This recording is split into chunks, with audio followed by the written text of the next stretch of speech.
The Florida community of mindfulness is happy to make these talks available to you. If you find this talk to be a benefit, please consider making a donation to support us.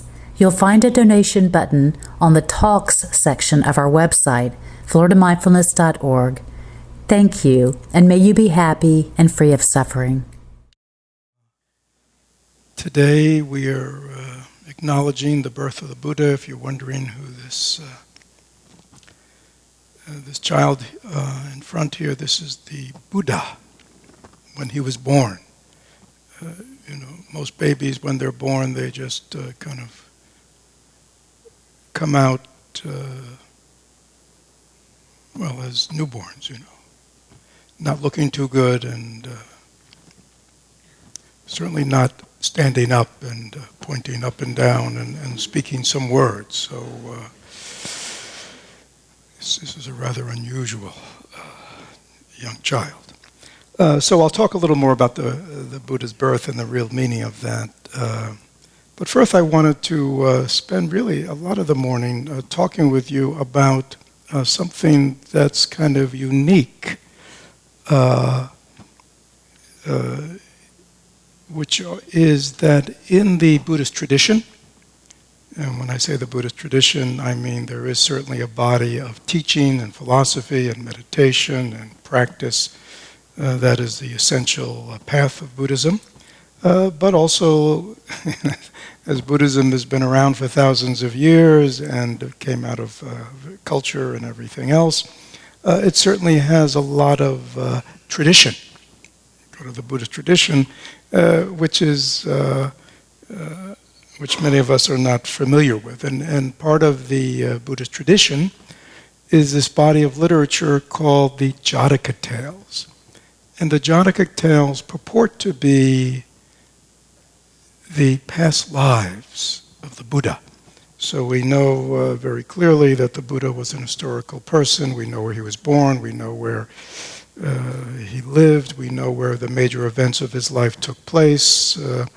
That's all been very historically documented. But in the Buddhist tradition, it purports that his manifestation in this world, kind of manifesting over time as a fully enlightened being, didn't just come out of nowhere. And it didn't just come out of really just the efforts that he made in his own life. And those who are familiar with the story of the Buddha's life, we get a sense of his own disillusionment that precipitated his spiritual search, his own wandering about for 6 or 7 years, taking teachings, doing practices, and eventually coming to a way of coming to his own realization of the true nature of things, his own liberation from delusion, and his own awakening to his intrinsic wisdom mind that allowed him to, without ever reading a book, allowed him to manifest in such a wise way for nearly 50 years, helping so many people. So there is this tradition of Jataka Tales. Again, if one sort of has a sense that there is a continuity of consciousness over time, that even though the physical body clearly is born at a certain pace and dies at a certain place, that's very obvious in this world, and everybody here, we do have our life, but that sort of the consciousness, the mind, which is not material and is a certain kind of energy, has a certain continuity. So whether you believe that or not really doesn't matter in this moment, because the Jataka Tales, as many tales, myths, stories, have meaning. And oftentimes, when we hear a story, hear a parable, we kind of get a meaning at a kind of deeper level than we do if somebody just tells us the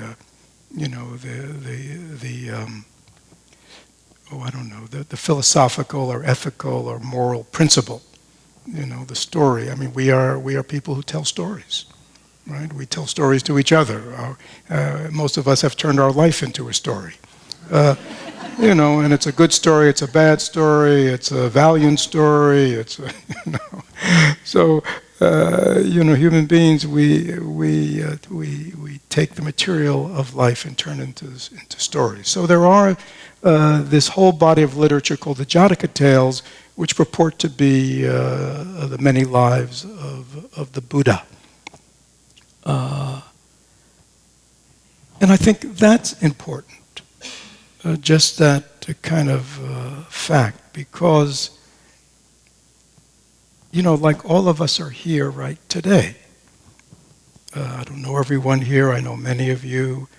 We are here today, showing up today with our aspirations, with the way we want to live life, the way we conduct life. But we just didn't, manifest today. We all have a past, right? And in our past, we have done things, and we haven't done things. And a lot of who we are today and showing up today is because of our past, right?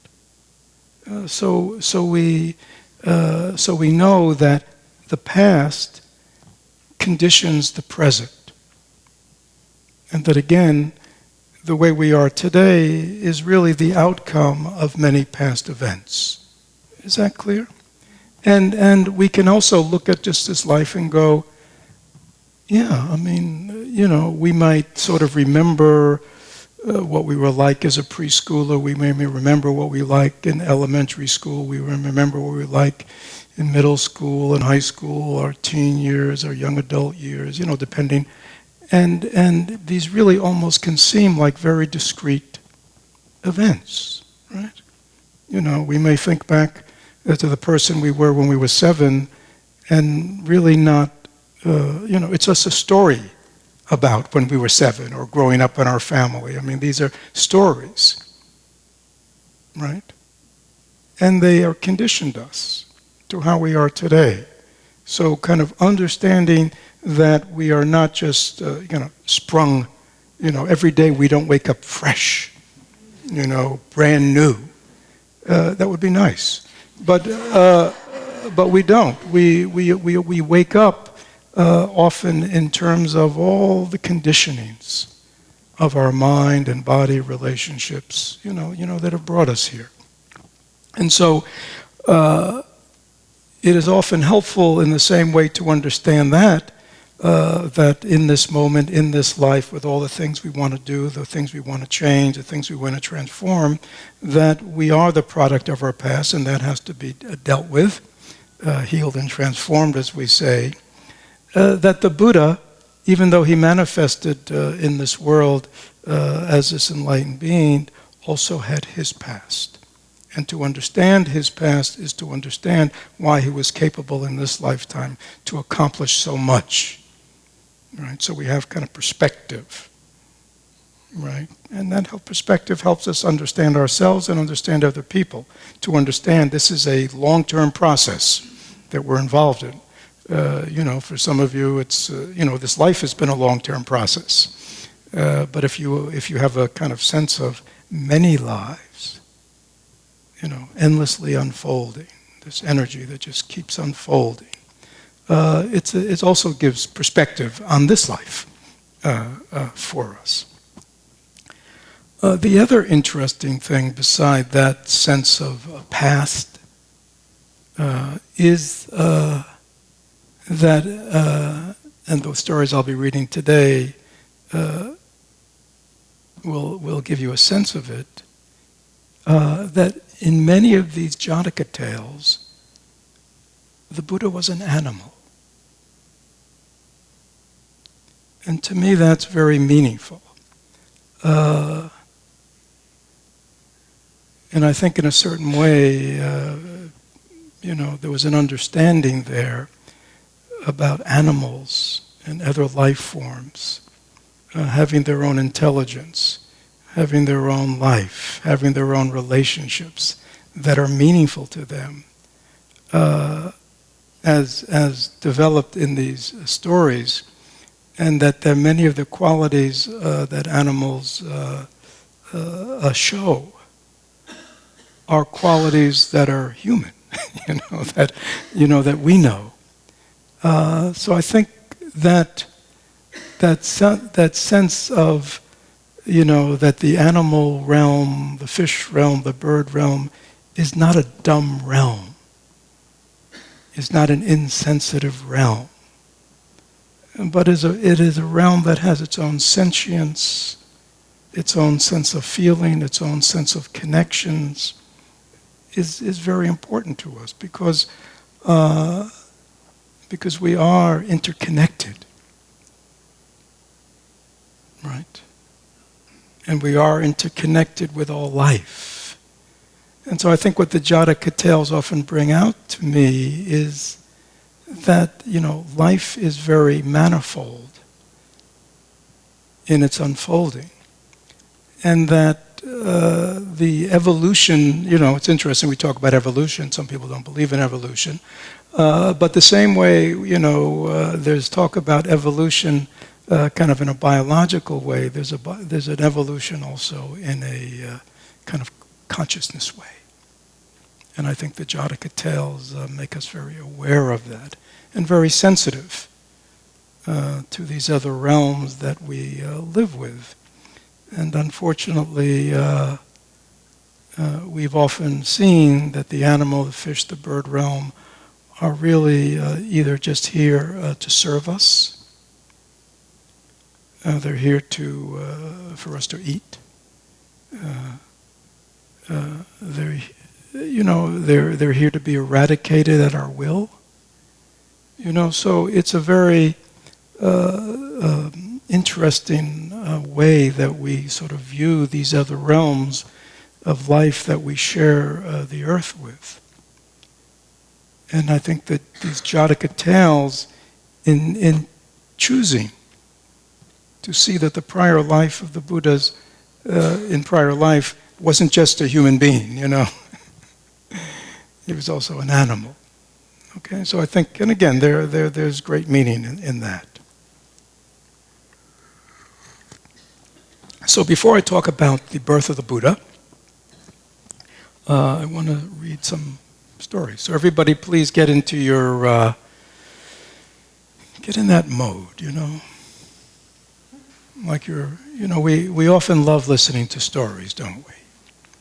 As children, that was really one of our great pleasures, being told stories by family members, parents, stories at school. Teachers would tell us stories. It's a very magical world, the world of stories. And so I want you to kind of enter that realm, put aside your critical, grown-up adult mind, just for a few minutes. You may decide you may not want to pick it up again. You might find that the mind of a child, the openness of a child, and the willingness to see the truths of stories and myths, may be a nice way of being. So I'm reading, I could actually be telling the story, but I'm kind of, just to keep me on track, I'm reading from the book The Hungry Tigress, Buddhist Legends and Jataka Tales, was told by Rafe Martin. Actually, Rafe is an old dear friend of mine, and sort of his love of the Jatakas kind of rubbed off on me. The Brave Little Parrot. Okay. So once upon a time, a long time ago, the Buddha was born as a parrot. And he lived in the forest. And one day there was a storm, a lightning storm, and a tree was struck by lightning, caught on fire, and soon there was a raging forest fire. The little parrot saw that and kind of flew around telling all the animals to flee to the river, where they could find safety.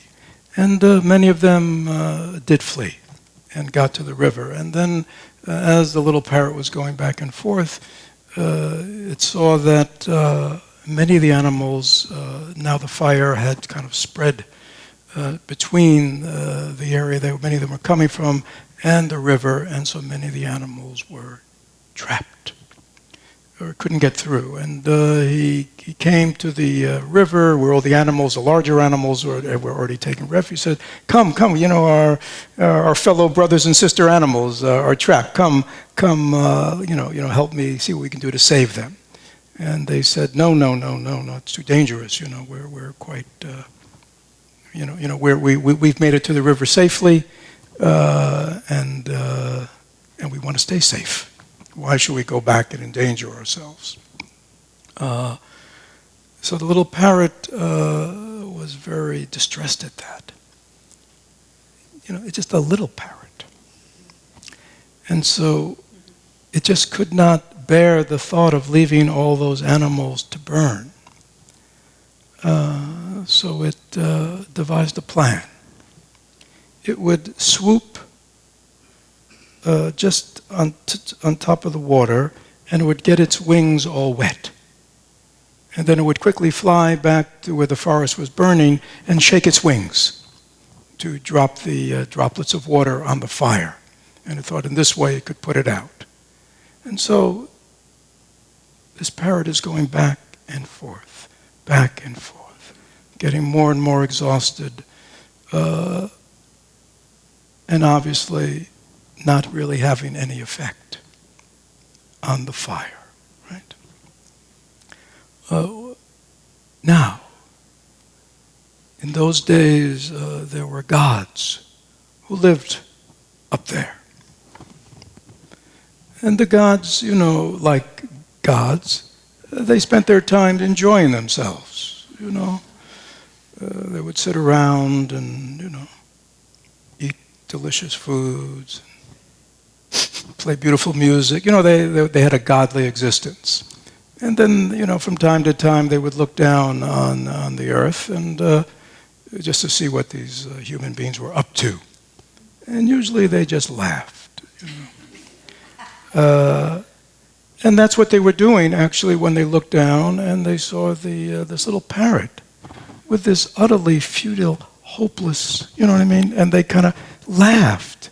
Look at that ridiculous little parrot down there, thinking he can put out a fire. She could put out a fire just by going by the wings. And they were laughing. Except for one. One of the gods was kind of moved by this, futile effort to put out the fire all by itself. And so this God transformed herself into a great eagle, giant eagle, and flew down and came down and flew right beside the little parrot and said, little parrot, you're a brave little parrot. It's wonderful what you're doing, but your effort is futile. You will never be able to put out this fire all by yourself. And little parrot kind of said, yes, I know, but I cannot not do it. You see, I cannot not try to help. And so the little parrot continued. And this great God, watching that, was so moved by this effort that was essentially futile, was so moved, began to cry. So touched was the God by what the little parrot was doing. Of course, the tears of a God are voluminous. And so the tears came down and came down and came down, and before very long, the fire had been put out. The little parrot was the hero, right? And it could also be why the parrots have such beautiful feathers, because kind of a reward. So that's the story of the little parrot, and of course the Buddha in that prior lifetime was the little parrot. Right? Even as an animal, right? Even against all odds, was showing a desire and a connection with its fellow animals, right? And you see that in birds, right? I mean, you often see, even around here, you don't even have to go to great woods, but you in the trees and in the parks, you'll all of a sudden hear a lot of noise going on, and you'll see that a bunch of little birds are driving away a hawk, right? Right, much bigger than them, or little tiny birds are driving away blackbirds or ravens or other kinds of birds that would attack them or want to eat their young. So you see the idea of bravery, of a willingness to take on much bigger odds that are often futile, is not unknown in the animal kingdom. The connection of the parents to the children is definitely known in the animal kingdom. And the mother bird, the father bird, will, at the cost of their own life, do what they can to protect the life of their children. It's a very human, we call that what? A very human trait. You see, in our arrogance, we call it a very human trait. Right? We are quite astounded to see human traits in animals. Perhaps they're astounded when they see animal traits in us. You see, they might think that they had them first. You see, but we don't know. We can only infer. So that's one of the lives of the Buddha. Now, there's another life when the Buddha was. It's called the Banyan deer. So he was like the head of a herd. He was like the big stag, the head of the herd, and he lived in the forest with his herd and other herds. And the king of that principality, he loved to hunt. And he would go out, he and his hunters, with their bows and arrows and spears, and they would, hunt. And they would, and if you've ever been to India, they would have their beaters who would go ahead, often going through fields and everything, beating their drums and blowing horns. This is the way they used to do it in India, to drive the animals out, so the hunters could kill the animals. So this created a lot of not only obviously pain and suffering for the animals, but the farmers were getting upset. Okay, because the king and his hunters and the beaters were trampling through their crops, to drive a lot of the animals, were among their crops. So the villagers all got together, and they decided, to come up. They came up with a plan, and their plan was to build a big stockade, and to drive a couple of herds of deer into the stockade. Okay, which they did. And then they went to the king and they said, "King, we know you love to hunt and we know you love to eat venison and all that. So what we've done is we've driven these herds of deer into a stockade, and so now all you need to do when you come out is go to the stockade, and you can get up on top and you can, kill as many deer as you want." So the king, being somewhat wise or responsive to his people,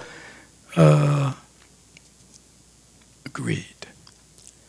Now, so the problem was that was fine from the human side, but what this meant is that the deer in the stockade lived in great fear and chaos, right? would there be these archers shooting down at them. So they got together. Actually, there were two herds and there were two kings, one of which was the Banyan King, the Buddha. So they got together and they came up with their plan, which was they understood that they were trapped, and they understood that the king had a need to kill them every day for food, and also for the enjoyment of killing. So they decided they would have a lottery. And every day they would hold a lottery, and the deer that, this is not a good lottery, so basically one deer would be selected. And that deer would present itself to the hunter when they arrived in the morning. Okay. So in that way, rather than the chaos of the hunt and the fear of the hunt, one would be sacrificed every day. And when the hunters came the next day and they saw this one deer out and all the other deers hanging back and this one deer trembling, this was different. So they reported back to the king, and the king came out to take a look. And he kind of understood what was happening, and he was quite moved by that, right? By the intelligence of these animals and the willing of one animal to sacrifice themselves. So he said to his hunters, okay, from now on, every day, only kill one deer. Okay. Now, it so happened that one day in the lottery, and I'm not sure how they did it, but the one who was chosen or picked the wrong card or something was a pregnant deer, and she was full with baby. And she wasn't of the herd of the Banyan King, she was the other in the other herd, and she came to her king and said, please spare me, the king says only one killed every day, but I have one inside me, so it's two, right? So can you please spare me? She said to her king, please spare me, and can you pick somebody else? And he said no. He said, this is a fair lottery, and her special circumstances, he didn't have any meaning to him. So she went to the Banyan King, who was the Buddha. And she said the same story to him. And he listened to her. And he felt her sadness and her grief and her caring for this child within her. It wasn't for her, it was for the child. And so he said, okay, I will find somebody to stand in for you. And then he thought to himself, how can I ask somebody else to stand in for her? She was the one who was chosen. So therefore, only I can do that. Right? That morning when the hunter came, who did he see standing in front of the herd to be killed? It was the Banyan King. And because the Banyan King was such a magnificent animal, and he knew that the king kind of respected his intelligence, ran and got the king and said, "King, you have to come and see what's going on. It's the Banyan King today who is to be killed." And so the king came, and when he saw the Banyan King, he asked him. In those days, animals could speak and humans could understand their speech.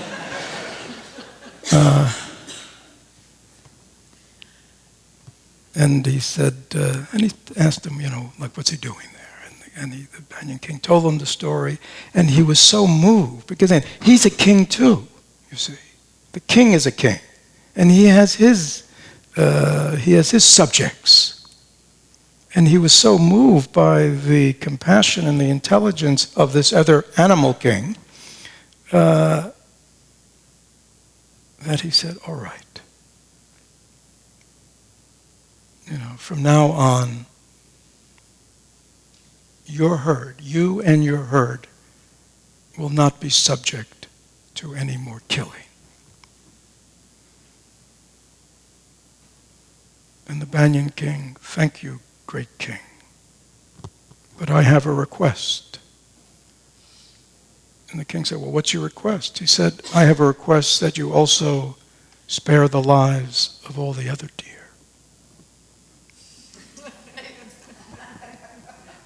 King was quite dumbstruck by that. That this king not only cared about his own subjects, but also cared about the other subjects. And so he reflected on it, was moved by the request, and said, okay, I grant from now on we will not hunt deers. And the Banyan King said, thank you very much, king, but I have one more request. All the four-legged creatures in the forest live in fear of you and your hunters, and they also have their own lives, their own relationships. I ask that you not kill any more of the four-legged creatures. Again, the king was moved by that request, and he said, yes, I will do that. Then the Banyan King said, I have one more request. Or I have another request. And the king said, what is that? He said, the birds, they also have their lives. Their freedom is important to them. Their life is important to them. Will you also spare their life, their lives of all the birds? King, just kind of blown away by this, finally says, all right, I will. Thank you, king. You are a great ruler. And I only have one more request. The fish that live in the rivers and the lakes, they're also living beings, right? Who, when they are captured, when they are hooked and netted, they suffer. They suffer pain. Don't you see how they thrash about? They want to live. Please, would you spare them? And the king did. And so from then on in that kingdom, there was no more hunting or fishing or trapping of animals. So that was the story of the Banyan King. The last story I'm going to share with you is a briefer story. And this was, it's very interesting. Well, I'll tell you about it afterwards. So this is the story of the Hungry Tigress. And in this story, the Buddha was a young prince in Nepal. And he was out one day in the forest. Perhaps he was hunting. I'm not sure well, maybe not hunting. I don't know what he was up to. But anyway, he was out in the forest. And all of a sudden he saw in front of him, a little distance, laying on the ground, a tigress, a female tiger. And near her were a bunch of tiger cubs. But the tigress was emaciated. Right? She'd obviously been sick and had not been able to hunt. Because she was sick and not able to hunt, her body had shrunken, and because her body had shrunken, she had no milk to give her cubs. And so they were looking like they were going to die too. And the young prince saw this kind of tragedy right there in front of him, and he realized that probably what the tigress would have to do to survive would be to eat her cubs. and just kind of struck by this terrible choice, this tigress had.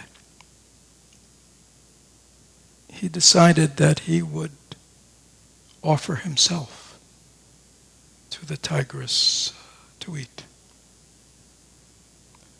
So he went up to a little overhang or cliff above her, and he jumped off and fell right next to her.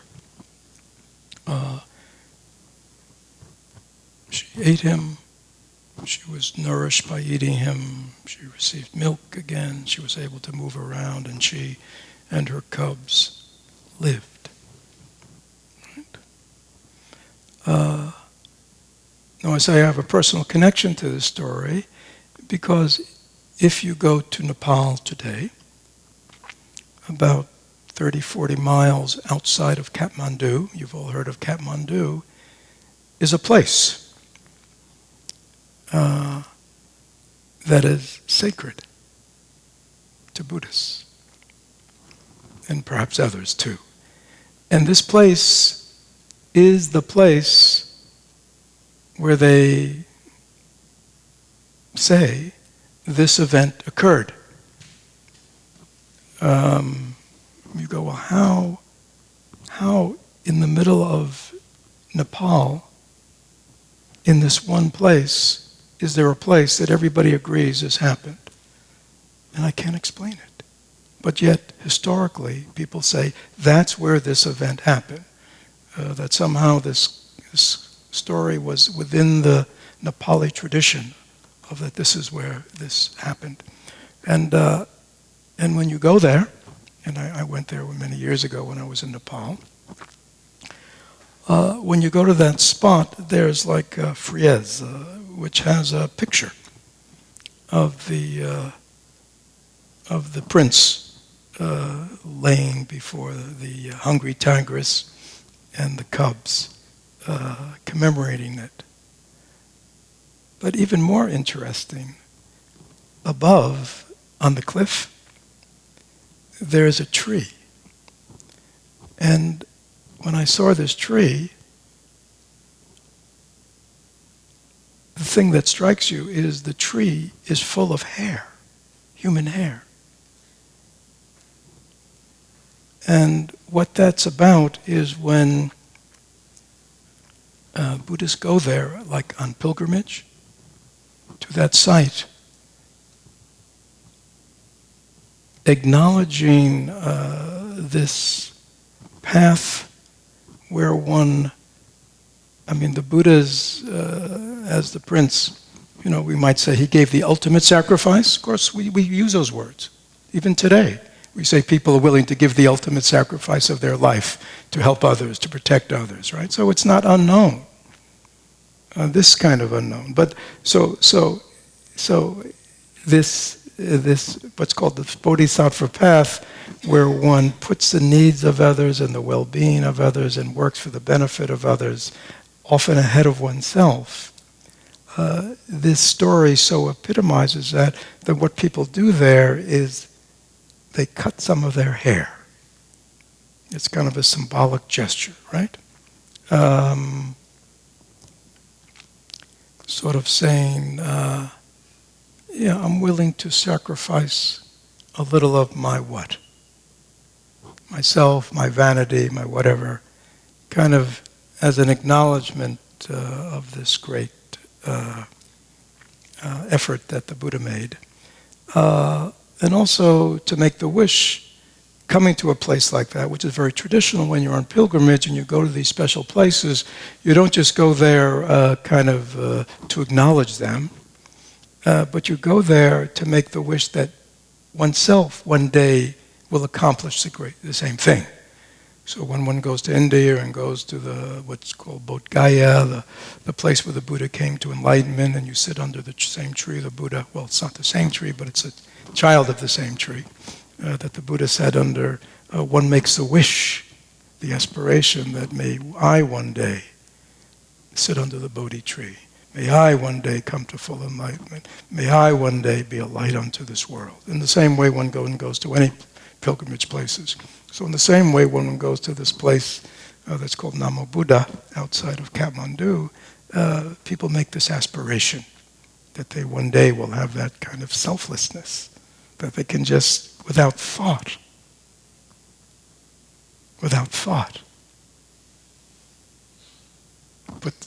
put the needs of others ahead of themselves.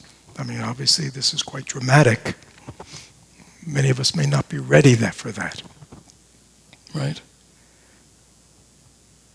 Actually, I do want to talk about the Buddha's life, but it just reminded me, a little personal anecdote. Well, beside the last one, which was another personal anecdote.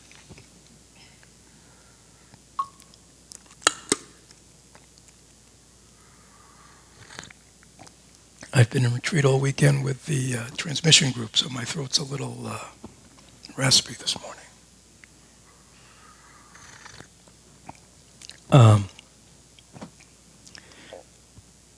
Interestingly enough, when I went to India in 1975, I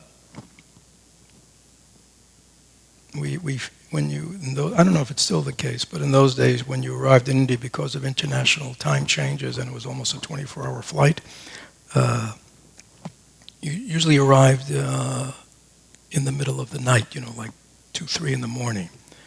And so we had known about, turned out to be fairly sparse, this kind of guest house or something where pilgrims from Ladakh, when they came down to New Delhi, stayed. So we had gone there. Of course, when you show up at a place like that at 3, 4 in the morning, there's nobody about, so we were just kind of there.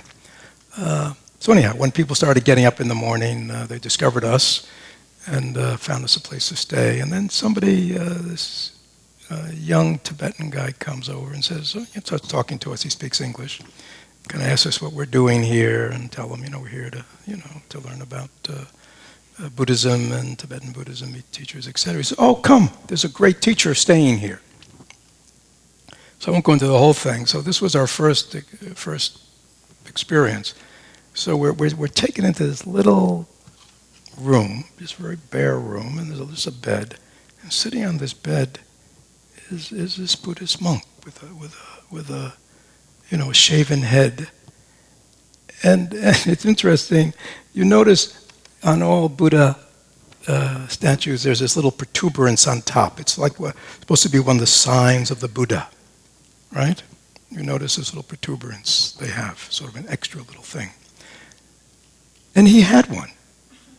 I mean, it could just be a deformation of his head, but he had like this little thing sticking up. And he was shaven. This was kind of the shape of his skull. And he also had it was kind of dark and there was one light on, but his skin had a golden hue to it. It was very kind of striking.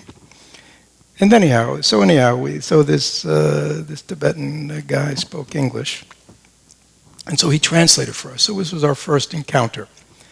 And one of the interests, he sort of asked us why we're here and, take teaching, go on pilgrimage to the places where the Buddha had lived and done this and that. And so he looked at me and said,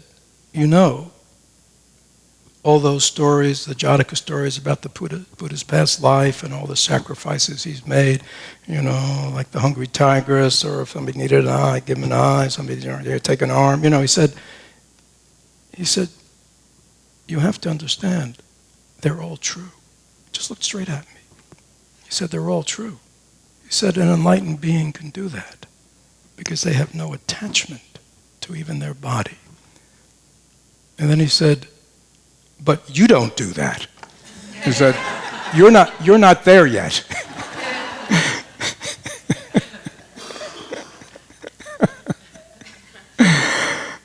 Right, so again, it's not like something you do by thinking about it, or something that, this came naturally, you see. You want to get to the point where your selflessness and your concern for others is natural.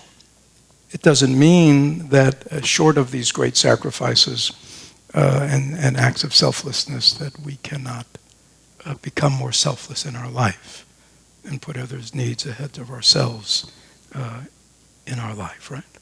And I'm sure you all do that. in many ways. In many of our ways in life, we do for others. We put others ahead of ourselves, our own needs and wants. And, that's called love, right? And you can see in these stories that love extended beyond the immediacy, in the parrot, in the banyan deer. His love was just not for himself. His love was just not for his herd. His love was not just for deer. His love was not just for all the other four-legged animals. You know what I mean? It was very wide and all encompassing. And that's certainly the path we want to practice. So, with all these endless lives of all, and again, if you read the Jataka Tales, they're all different, and so you get if you put them all together, you get a picture of this unfolding, this endless practice of selflessness, right, in so many guises, that is sort of the preparatory path that one day emerges, into enlightenment, right?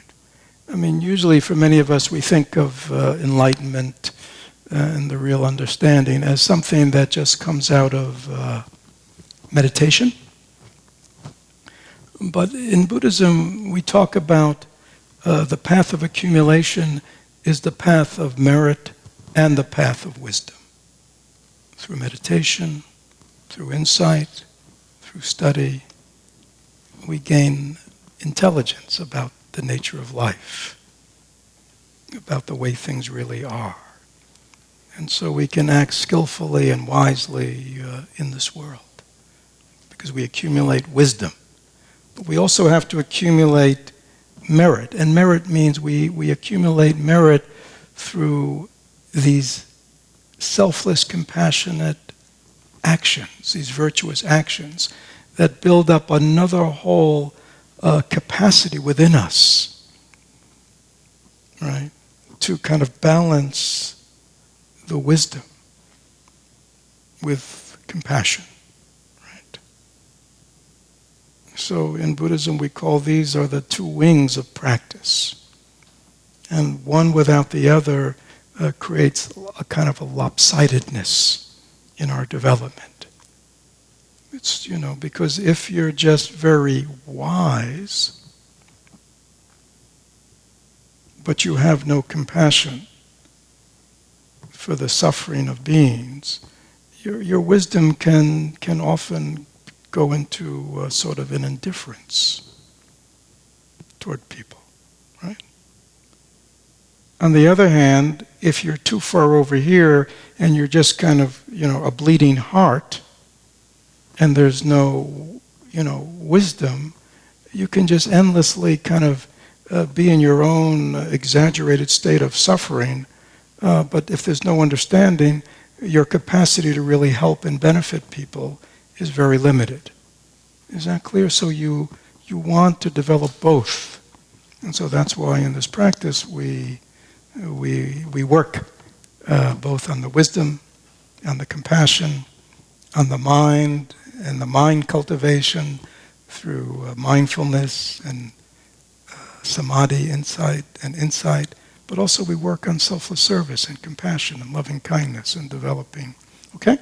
So, which brings me, and the kids are here today, and we're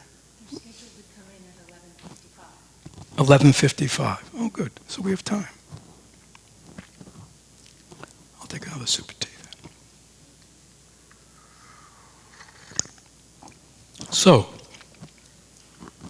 So like other religions, in our culture, primarily a Christian religion, we celebrate the birth of Jesus.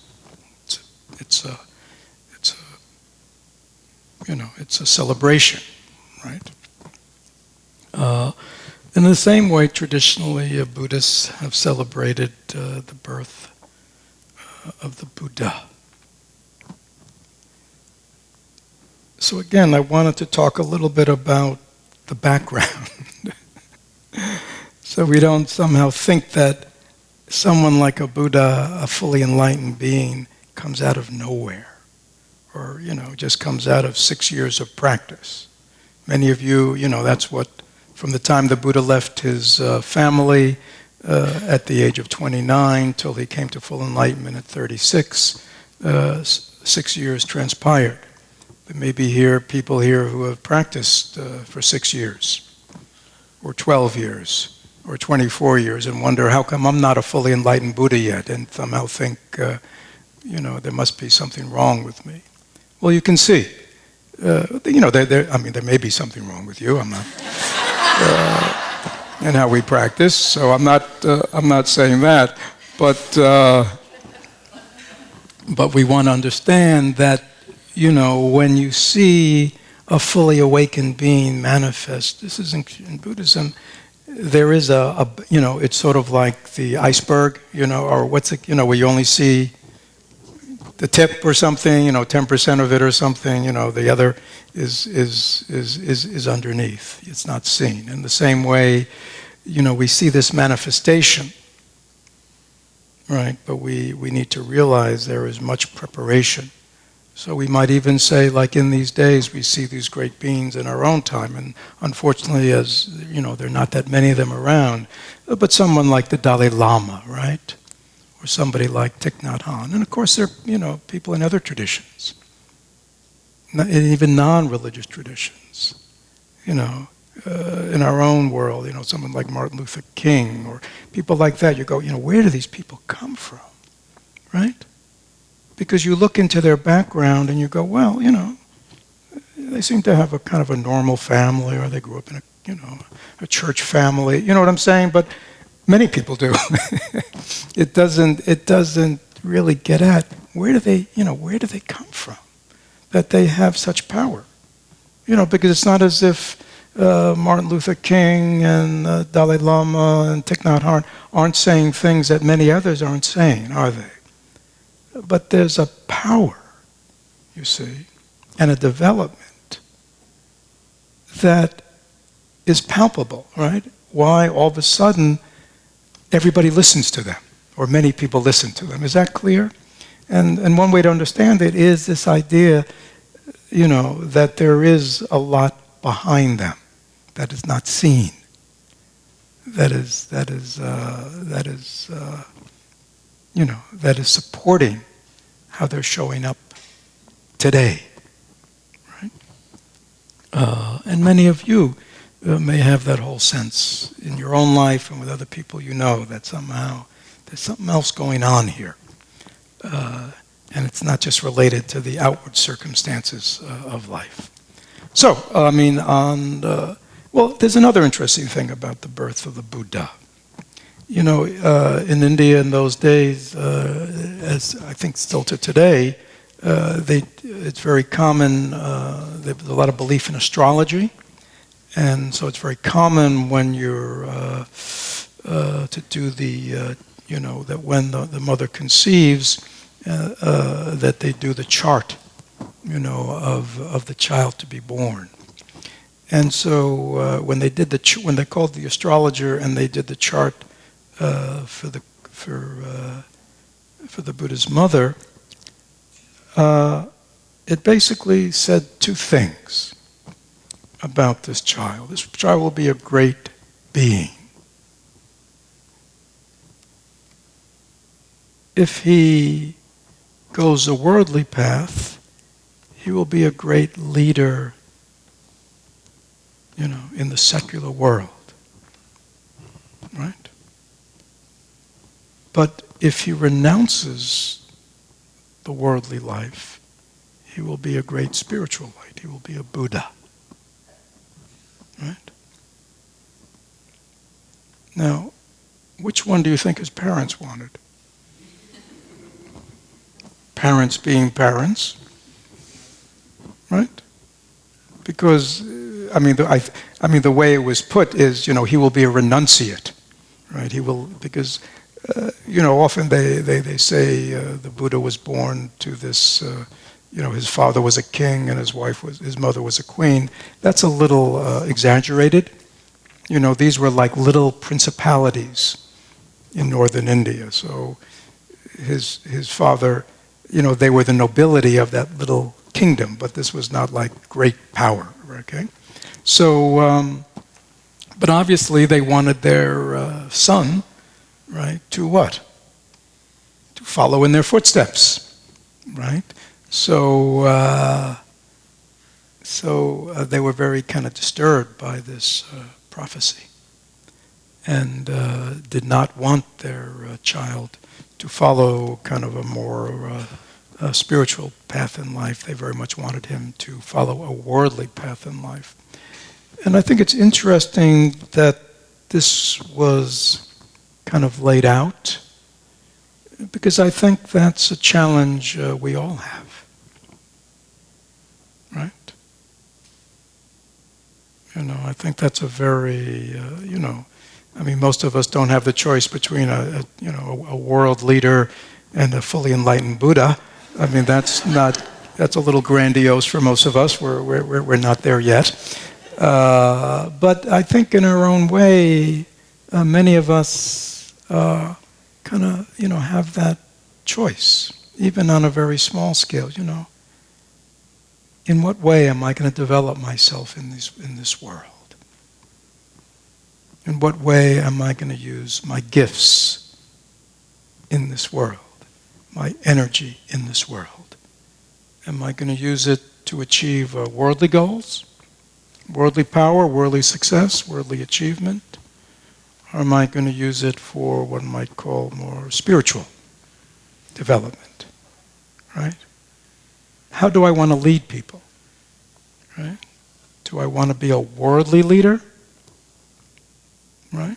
Moving people toward worldly change?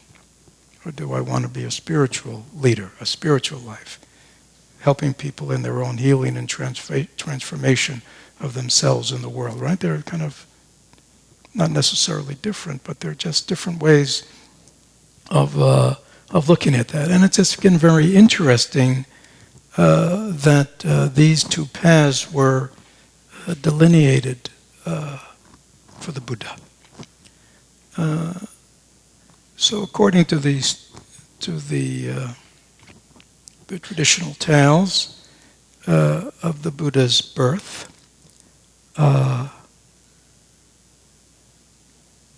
he came out small, but fully developed, and quite able to stand, and he took 7 steps immediately and made a very strong declaration that he was going to be a Buddha, right? And he pointed up to the heavens and down to the earth, signifying that he is kind of one with everything.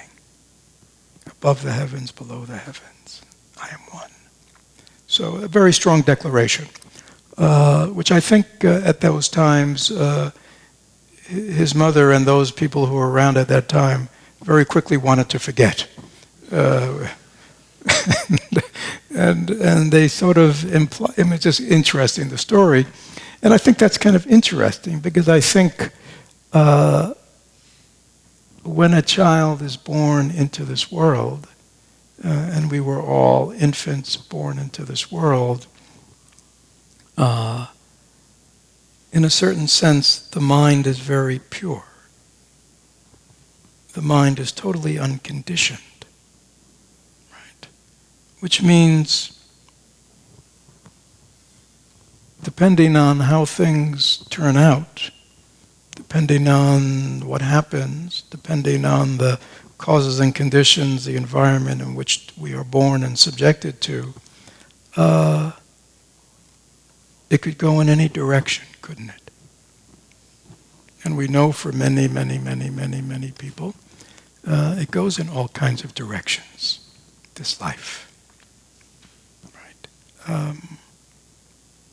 And oftentimes that essential unconditioned purity that is present in the mind at birth, and that potentiality is forgotten, right?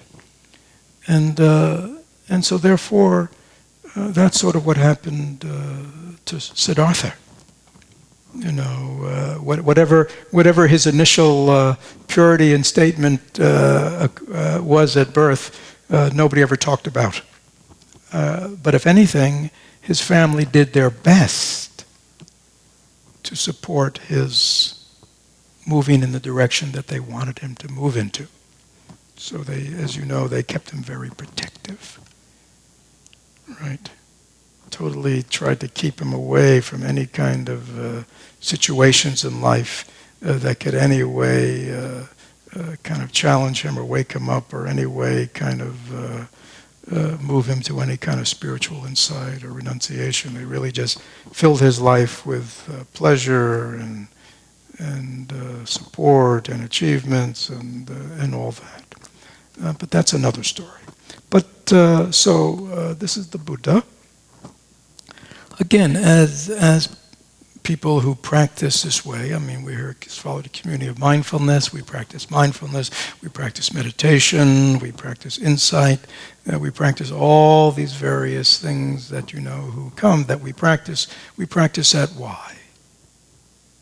Well, because we are the heirs to this path of practice, this path of wisdom and understanding and compassion, this path of meditation and awakening. Right? I mean, it didn't just manifest out of nowhere, did it? We are here because of our teachers.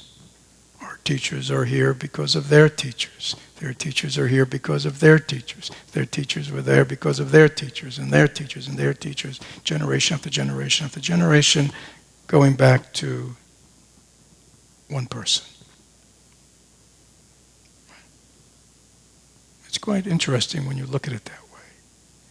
That this whole 2,600-year tradition of Buddhism and all the hundreds and millions, or how many people have been involved in it at all different levels of practice and realization, it all began with one man, right? I mean, and that one man, it's because of his own practice, his own life, his own awakening, that was transmitted, right, to his students, to their students, to their students, to us. So, from that point of view of kind of history of the tradition, if the tradition and the practice of healing and transformation and awakening is meaningful to someone, then to pay honor and respect to the original founder, can you see, has meaning.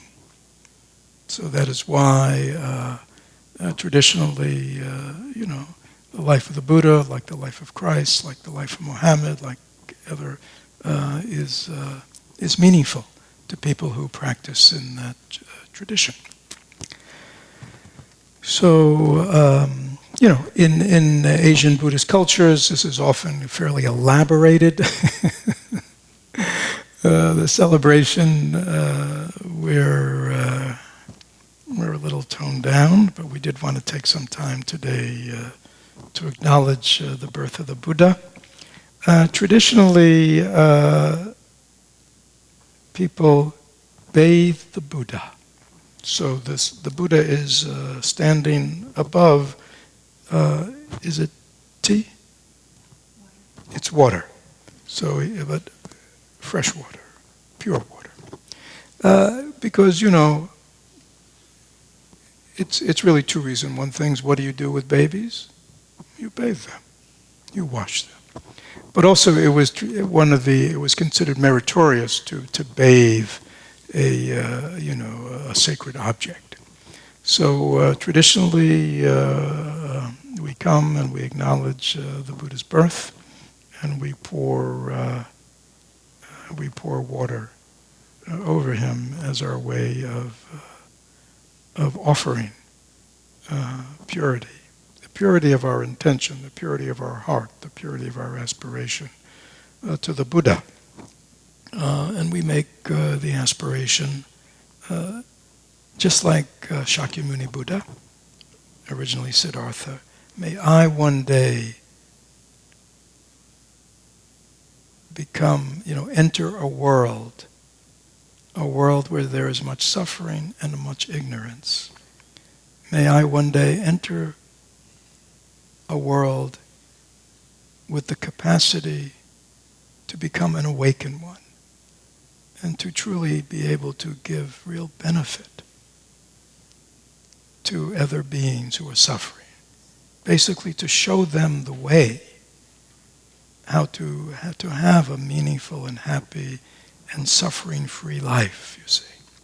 So that's the aspiration that we make, that we acknowledge that each of us have in us a baby Buddha, right? A baby Buddha that waiting to be born, waiting to be watered, right? And if we water the baby Buddha within us, that baby Buddha will grow, right? So please think about that.